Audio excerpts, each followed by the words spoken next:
Notes. I've heard it said of Mozart that he composed music as if he was transcribing it, the idea being that the music was so fully formed in his brain that he could just introspect and see or listen to it and write it out note for note as if it had already existed. Now, I mention this because I don't write that way, not even close. I tend to write because of an inarticulate hunch that I need to articulate, or trying to figure out the answer to some question that I pose myself. And I mention this by way of an introduction to this post today because the post itself emerges from a very specific question that itself emerged from a very specific experience that happened this summer. I went to see the French language play Les Guerriers, and I'm sure I'm mispronouncing that, and I really enjoyed myself. And there's lots of good reasons for why I enjoyed it. There's excellent acting, excellent directing, excellent set design, even excellent prop design.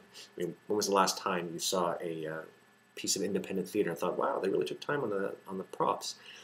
So it was a very well executed play, but I've seen lots of well executed plays that bored the shit out of me, and so I was wondering how is it possible that I really enjoyed this play, which wasn't even in my native tongue. I mean, I understand French, but I'm not perfectly bilingual by any stretch of the means.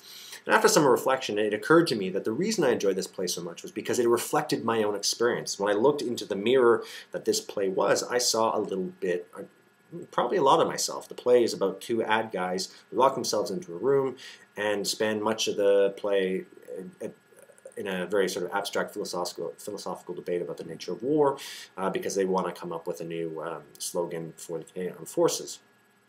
My entire life is pretty much given over to abstract philosophical debate, and on any given moment, in any given day, I'm probably engaged in one, either by myself or with one of my friends. And if it's the evening, I'm probably having a beer while doing it. And so it occurred to me that the reason this play resonated so completely with me was because it reflected my own experience. And the reason those other well-executed plays didn't resonate with me is because it didn't reflect my own experience, or at least it didn't do it in any obvious way.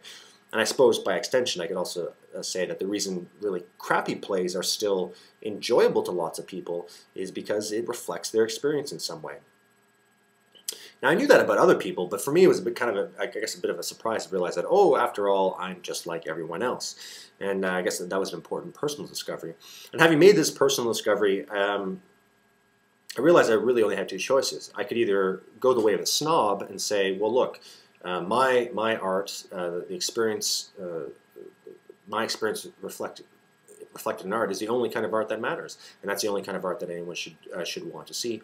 Or I could get off my high horse and just accept that and recognize that for every piece of art there is some kind of audience, and one of the important tasks before us is to try to figure out ways to connect those audiences with that art, whether or not I necessarily particularly am excited by it. And with the help of Evan Thornton, this idea was eventually brought into fruition in OttawaSneezers.com. Now, I also think there's a really good reason why we should do this, and ultimately it's because it helps all of us, whether our art is unique or agreeable to the creamy middle. I think if there's a point to this post, it's to lay the seed, which will hopefully grow, that the arts community will be better off the more pluralistic we are and the less snobbish we are. My art doesn't have to look like your art. My audience doesn't have to look like your audience. But so long as audiences and artists are getting connected, we all benefit, because once people are used to the idea of going out and engaging the arts, they're more likely to try new arts. And I think, I mentioned this in the post, but I think this is one of the reasons why fringe festivals work so well, because everyone gets into the spirit of seeing theater, so they're willing to take a chance on theater that's less familiar to them. So if I were to create a slogan off the cuff for this post, I would say less snobbishness, more pluralism. And I guess that's ultimately the wink to the camera behind the title of Narcissus Unbound. Because I don't think narcissism is necessarily bad in its own self, in its own right. It only becomes bad if we become snobbish. So if you are a narcissistic snob, I think you're ultimately doing damage to your own art and damage to the artistic community.